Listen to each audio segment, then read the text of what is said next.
ce milieu est en train de l'écoulement qu'il devrait avoir et le ruissellement qu'il devrait avoir. Et voilà, il se profile et il concentre en fait tous les déchets qui arrivent de tout le bassin versant. D'accord, donc ça c'est plus lié au fait qu'on ait créé un obstacle à l'écoulement. C'est ça. Exactement. Et le barrage qui n'a jamais été purgé, vidangé depuis sa création. Nous avons entamé donc la deuxième réunion de la commission urbanisme intercommunal afin de poursuivre le diagnostic du territoire, donc, qui est en collaboration avec le bureau d'études Planète.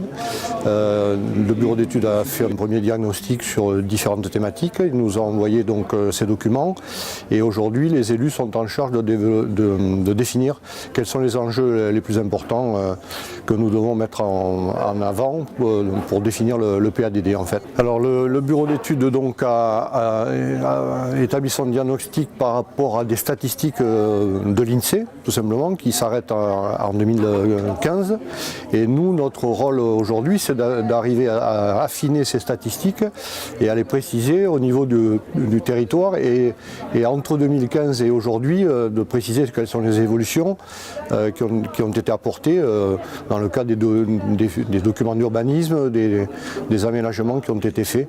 Donc c'est un focus, si vous préférez, par rapport aux statistiques globales et aux priorités que les élus souhaitent mettre en avant. Par exemple, aujourd'hui, le bureau d'études a fait une classification par rapport à différents pôles urbains et les a classés d'une certaine manière qui ne correspondent pas à notre point de vue d'élus et nous apportons des corrections en ce sens. Les résultats après de ces travaux seront mis en ligne sur le site de la CDC, sur le site urbanisme de la CDC.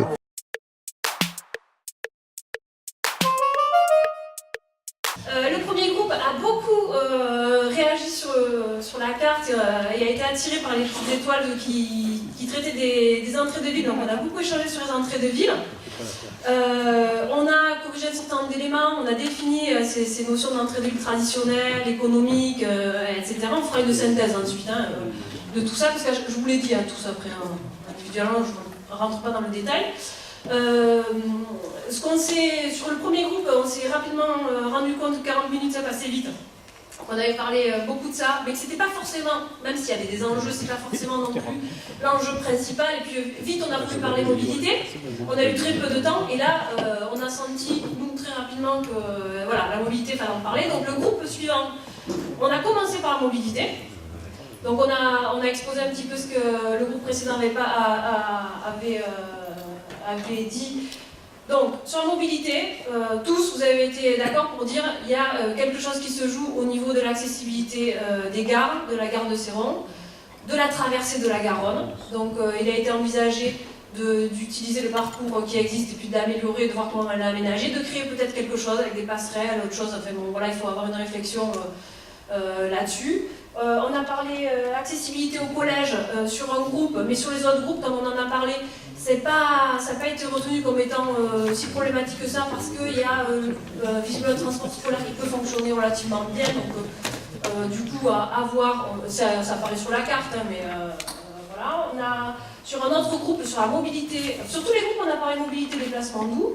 Un autre groupe, l'idée de mobilité a tout de suite évoqué le problème de stationnement, notamment en cœur de bourg. Donc comment on fait pour se passer à la voiture, comment est-ce qu'on fait quand la voiture colonise les espaces publics. On a glissé sur la revitalisation des centres-bourgs, on a glissé aussi sur qu'est-ce qu'on fait de ce bâti, et puis on est passé un peu aux formes urbaines, c'est parti un peu comme ça. Toujours sur la mobilité, parce qu'on est toujours parti beaucoup de la mobilité pour ensuite aller sur d'autres sujets. Mobilité, Elodie, un autre truc, covoiturage. Il y a un groupe qui a parlé covoiturage. Effectivement, on a beaucoup identifié le covoiturage qui est organisé, qui existe, et le covoiturage aussi sauvage, celui qui se fait comme ça. Donc on l'a identifié sur la carte pour voir aujourd'hui où les gens se rencontraient et quelles étaient aussi cette notion de mobilité à traiter dans le PLUI. Il y a une thématique qui est très intéressante, je ne sais plus avec quel groupe. Je crois que c'est avec le vôtre sur la mobilité. On a parlé mobilité pour aller vers les commerces et les infrastructures inversement. Nous, en tant qu'habitants, aller vers. Et ensuite, on s'est dit peut-être la mobilité, c'est dans l'autre sens. C'est peut-être les services ou les commerces qui viennent à nous. C'est-à-dire ce qui se faisait dans le passé, le commerce ambulant.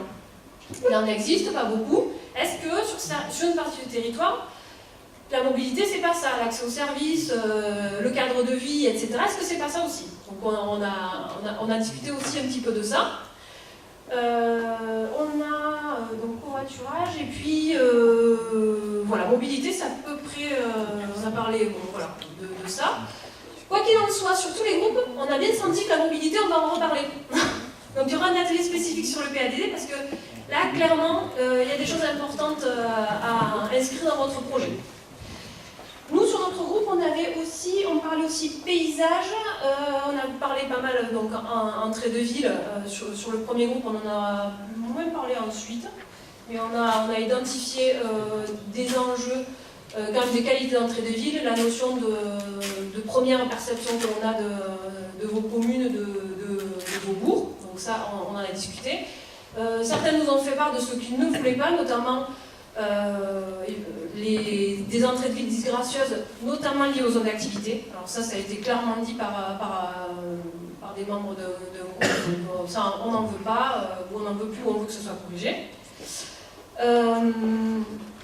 On a enfin parlé avec tous les groupes, mais de manière plus diffuse, des formes urbaines, du paysage en général. Avec ce dernier groupe-là, on est rentré vraiment un peu plus dans les formes urbaines. Là, on est allé, nous, on s'est carrément projeté sur le zonage, le règlement, les OAP, etc. On a parlé mode de vie, architecture, matériaux, contemporains ou pas, clôture ou pas, couleurs, etc. Bon, c'est très prématuré, mais ce que j'ai demandé à tous sur ces thématiques-là, c'est aujourd'hui d'avoir une observation sur le territoire, sur vos communes, et puis sur les communes voisines, d'observer ce qui fonctionne, ce qui ne fonctionne pas, et surtout ce qui fait, selon vous, l'identité de votre territoire, de manière à ce qu'on puisse, nous, avoir, lorsqu'on arrivera à la traduction réglementaire, notamment au règlement et aux OAP, avoir de la matière pour fabriquer quelque chose qui est vraiment sur mesure, qui va à votre territoire, qui correspond au paysage que vous avez ou celui que vous voulez pour demain. Il y a un dernier point qu'on a abordé là en fin de séance qui n'a pas non plus de lien direct avec la thématique, mais on a aussi parlé de la diversité du territoire en Valence-Garonne. Il y a une diversité, ça on l'a vu tant sur les entrées de ville que sur le paysage, sur des tas de choses, donc c'est aussi un enjeu. Voilà, comment prendre en compte la diversité du territoire, et on a identifié, ça on le voit très bien avec une unité paysagère, ça peut être un élément.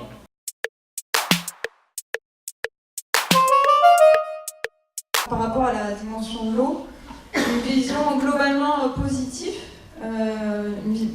du territoire vis-à-vis de cette thématique, et c'est plutôt des choses positives que vous souhaiteriez voir accentuer, poursuivre, produire. Alors, par rapport à la pollution des eaux, quand j'ai fait un tour ensemble des tables, alors ça reste une synthèse, hein, ça ne veut pas dire que certaines personnes étaient d'accord avec ça, mais globalement vous avez une vision de la qualité de l'eau une bonne qualité de l'eau sur l'ensemble du territoire, avec toutefois des pressions ponctuelles, des pressions significatives liées notamment aux activités agricoles et viticoles. Et aussi vous avez mis en avant le fait que toutes les pressions n'étaient pas forcément liées à votre territoire, c'est-à-dire que les pollutions ne s'arrêtent pas aux limites administratives, et vous subissez aussi des pressions extérieures au territoire. Donc ça, c'est quelque chose qui a été mis en avant. Il y a une volonté de voir afficher quand même et de voir se développer sur votre territoire des pratiques agricoles, viticoles et industrielles qui soient plus respectueuses de la ressource en eau, d'un point de vue qualitatif, quantitatif. Toutefois, ce qui a été dit à plusieurs reprises et sur de nombreuses tables, c'est que les leviers du PLUI sont limités, et la crainte, c'est que ce soit un vœu pieux qui soit inscrit dans votre projet d'aménagement et de développement durable. Par rapport à ça, et notamment aussi qu'il y a des obligations légales qui existent déjà liées aux installations classées pour la protection de l'environnement, et notamment les obligations de traiter les effluents viticoles. Donc ça, c'est normalement obligatoire, quelque chose qui ne se fait pas forcément. Voilà pour ça. On a parlé aussi en lien avec la pollution des eaux, les obstacles à l'écoulement, et il y a 2 tables qui m'ont parlé du lac de la Romée, qui peut avoir une influence là-dessus. On a parlé peut-être de traduction dans le PLUI, de mise en place de zones tampons entre les cours d'eau et le développement de l'urbanisation. Il y a également la gestion des eaux pluviales qui rentre en compte. J'essaie de synthétiser. Vis-à-vis de l'eau potable, quand je vous ai posé la question de savoir est-ce que vous pouvez hiérarchiser l'enjeu lié à la qualité et l'enjeu lié à la quantité, vous avez tous donné la même réponse, c'est-à-dire que pour vous c'est indissociable. C'est-à-dire qu'on ne peut pas privilégier, hiérarchiser un enjeu plutôt qu'un autre vis-à-vis de l'eau potable. Toutefois, quand on vous parle de l'avenir, essayez d'avoir une vision à long terme de l'eau potable. Vous êtes quand même tous d'accord sur le fait qu'il y a un enjeu fort lié à la disponibilité de la ressource. C'est-à-dire que vous avez conscience que vous avez un territoire sur certains secteurs où vous êtes alimenté en eau potable via des nappes qui sont dites déficitaires.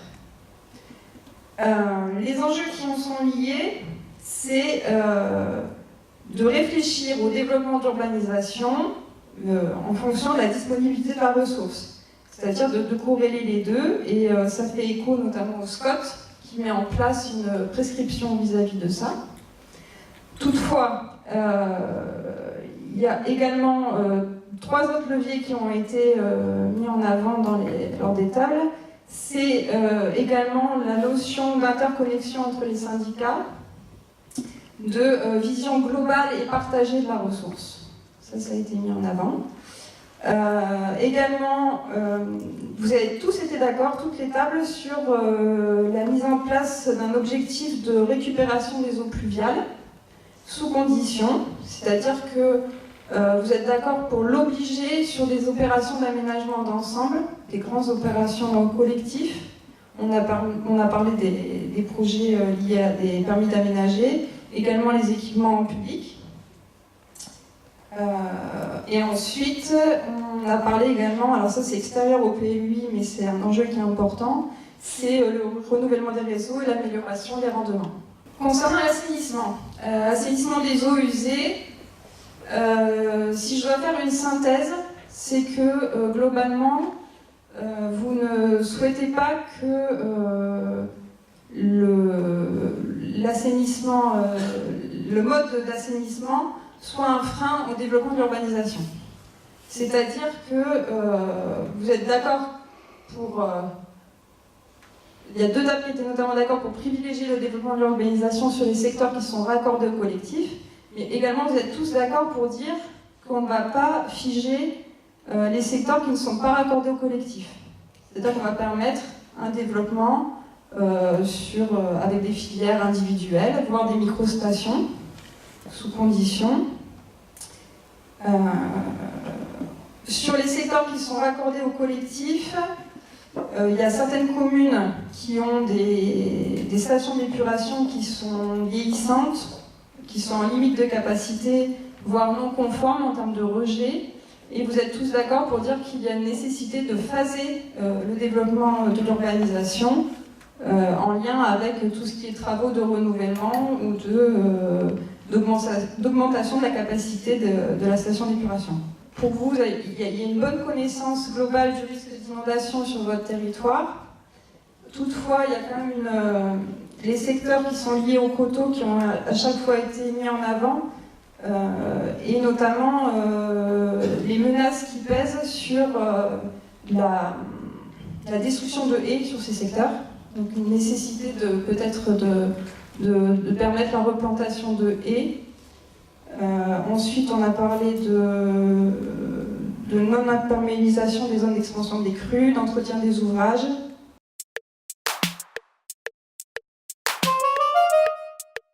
Les grands enjeux, les points positifs. Donc c'est les vallées, les cours d'eau, les zones humides du territoire qui sont très importants du point de vue de la protection de la ressource en eau, donc à bien protéger. Importantes aussi à protéger pour leur prévention dans le rôle de l'inondation. Ensuite, on a bien identifié l'importance de protéger de manière forte tout ce qui est réservoir de biodiversité lié au périmètre patrimoniaux reconnus, les sites Natura 2000, les SNIEF. Donc ça, une protection très stricte.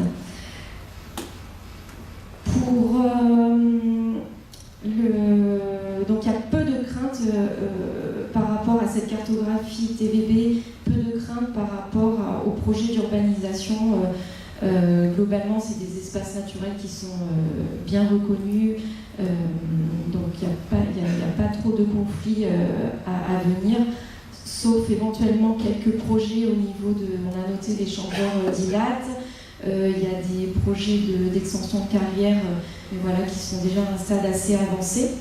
Donc, si aussi il y a un projet au niveau du lac de la Romette, enfin, noter tous ces projets-là, il faudra qu'on étudie, je pense, plus en détail, voilà, ce que ça va générer comme impact au niveau de la trame verte et bleue et comment on peut remédier à l'intégration de cette trame verte et bleue au sein de ces projets-là.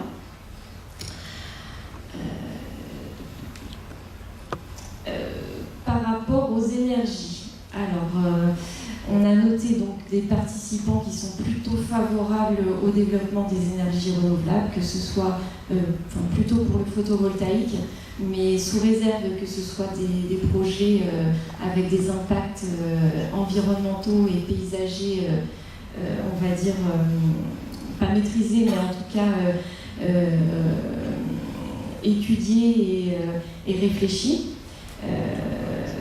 Avec toutefois, on a quand même des contraintes assez fortes sur le paysage. Voilà, donc c'est des projets, voilà, qui doivent peut-être rester en marge, mais à réfléchir. On a parlé aussi des haies, bien qu'il n'en reste plus beaucoup sur le territoire, donc les participants sont d'accord pour les protéger de manière forte dans le règlement, et pourquoi pas encourager la replantation de haies dans le cadre de programmes opérationnels. En termes négatifs sur le territoire, ce qu'on constate, c'est la problématique des carrières. Donc au niveau de la trame verte et bleue, ça cause des nuisances, ça fait un mitage, donc ça constitue un élément fragmentant pour le déplacement des espèces, et notamment ces carrières qui sont encore en développement actuellement. Donc ça pose une problématique assez forte. Après, elles sont situées le long de l'autoroute, donc c'est pas non plus un secteur qui présente vraiment un fort intérêt écologique, mais à prendre en compte. On a noté aussi une inquiétude par rapport à la proximité des vignes et de l'urbanisation, par rapport aux risques sanitaires, comment on pouvait anticiper l'urbanisation à proximité de ces vignes. Est-ce qu'il est possible de mettre en place un recul, et si c'est un recul, combien de recul on met en place? En tout cas, voilà, il y a des grosses inquiétudes par rapport à cette problématique au niveau des vignes, mais aussi au niveau de la culture des pinèdes, enfin de la sylviculture. Voilà, il se trouve qu'il y a des pratiques culturales maintenant, avec notamment l'emploi de pesticides sur au niveau de pinèdes qui posent vraiment des soucis, des inquiétudes au niveau de la protection de la ressource en eau. Après, donc, ce qu'on a noté, donc on a quand même à retravailler tout ce qui est cartographie des zones humides. On a noté des manques au niveau du bassin versant du Ciron. Donc ça va être une partie qui va être corrigée. En tout cas, on a mis en évidence vraiment le besoin de faire ressortir ces zones humides. Donc sur tout le secteur sud, toutes ces landes humides, donc qui sont vraiment un gros réservoir pour la protection de la ressource en eau. Si possible, on pourrait retravailler tout ce qui est trame pourpre et de faire ressortir les parcelles viticoles qui bénéficient de le label bio et le label HQE. Ça pourrait être intéressant de mettre en évidence ces parcelles-là parce qu'elles sont plus intéressantes d'un point de vue de la faune et de la flore.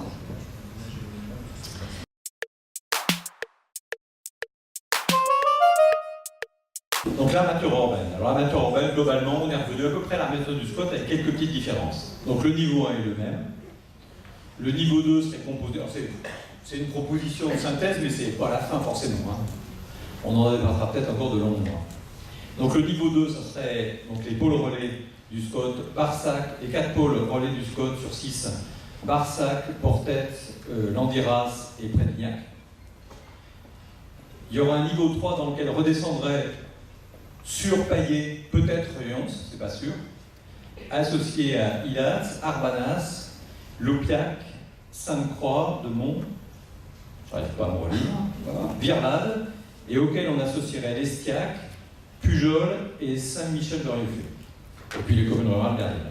Ça, c'est la première base. Donc on n'est pas très très différent de SCOT, en tout cas, on a la même organisation. Ça sera assez simple. Après, se pose la question de tous les droits à construire, on verra tout à l'heure. Après, se dégage un peu des secteurs d'enjeux un peu différenciés. Pour commencer à l'envers, on a un secteur de coteaux, je dirais, nord-ouest. Les élus les ont qualifiés les oubliés. Donc c'est les communes rurales qui ont peur de perdre beaucoup de droits à construire. Alors c'est vrai que c'est un certain nombre de communes qui ont beaucoup de droits dans des cartes communales. Et effectivement, le SCOT a beaucoup réduit le nombre de logements pour cette catégorie de communes. Donc il va falloir qu'on mange. Alors, sachant que le SCOT, il définit un objectif global de logement, mais il définit surtout une surface en extension, et que l'objectif global qu'il va falloir respecter absolument, c'est la surface en extension. Après, le nombre de logements, si on fait beaucoup plus de densification que prévu, on doit arriver à démontrer qu'on est compatible. Donc à voir. Et le débat va rester ouvert.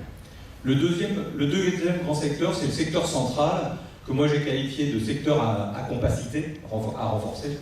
C'est-à-dire que c'est tout le secteur des communes inondables, donc partant de l'Estiac, en allant presque jusqu'à Prédignac, toutes les communes sont fortement impactées par l'île de la Garonne, et sur lesquelles évidemment il y aura un impact fort des zones inondables, ou des zones de ruissellement, ou des zones de mouvement de terrain, enfin toutes ces catégories de risques qui vont contraindre l'urbanisation.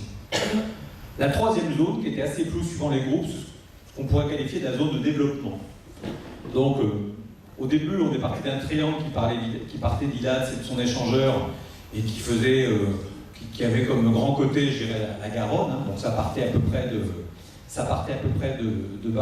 Céron, de Barsac, pour aller jusqu'à Virlade à peu près. Et puis après, on a un groupe a insisté sur le fait que sur Céron et sur Barsac et Céron, la vigne était très présente, et donc la capacité de développement n'était pas infinie. Il s'est posé la question de savoir si on raccrochait Prédignac à ce triangle de développement, et puis à la fin on l'a étendu au sud à Landiras. Alors ça c'était la seconde partie. Alors c'est pas des zonages, hein, je ne sais pas comment on peut qualifier ça, enfin c'est un peu des territoires où il y a des problématiques un petit peu différentes par rapport aux autres. Et puis le troisième sujet, ça rassemble les questions un peu plus sur le logement. Donc on avait fait un diagnostic qui lui s'arrête en 2015, parce que c'est le chiffre de l'INSEE. On a à peu près 9% de logements vacants, avec surtout une progression de 17% de 1989 à 2015. Alors à vous entendre, ça s'est beaucoup arrêté depuis 2-3 ans. Le nombre de logements vacants devrait baisser. Je vous écoute et je suis sceptique, hein, comme la fosse. Et donc on va vérifier ça, notamment avec Magic, puisque Magic, le fichier des impôts, nous donne par parcelle le nombre de logements vacants. Alors soit on le vérifie, soit on ne peut pas vous écouter, parce que comme il va falloir qu'on justifie dans le PLU, il va falloir qu'on mette des chiffres, et les chiffres, c'est pas ça baisse. Les chiffres, c'est il y a tant de logements. Donc soit on arrive à construire le nombre de logements pour 2017, 2018, 2019, soit on sera obligé de tenir compte des chiffres de l'INSEE, et les chiffres de l'INSEE, c'est une très grosse progression. Donc on essaiera de le mettre à jour ensemble. Et puis le dernier grand sujet qui vous a un peu occupé, c'est la question du locatif. Puisque dans les statistiques, il y a un très grand nombre de locatifs sur votre territoire, à peu près 33%, ce qui est énorme, hein, puisque dans un territoire rural, on est plutôt à 10, 12, 15%. Mais par contre, il y a l'impact de l'hôpital de Cadillac, qui a un très très grand nombre de logements locatifs, qui doivent fausser pas mal les stats, puisque ce n'est pas des logements locatifs ouverts au grand public. Et donc, lié à cette question du logement vacant, il va se poser la question comment le PLU pourrait préparer l'intervention d'un côté de communes ou des opérateurs privés pour faire des opérations de remobilisation de logements vacants à destination de locatifs. Ça sera sûrement un de vos gros sujets avec la densification et la revitalisation des bourgs.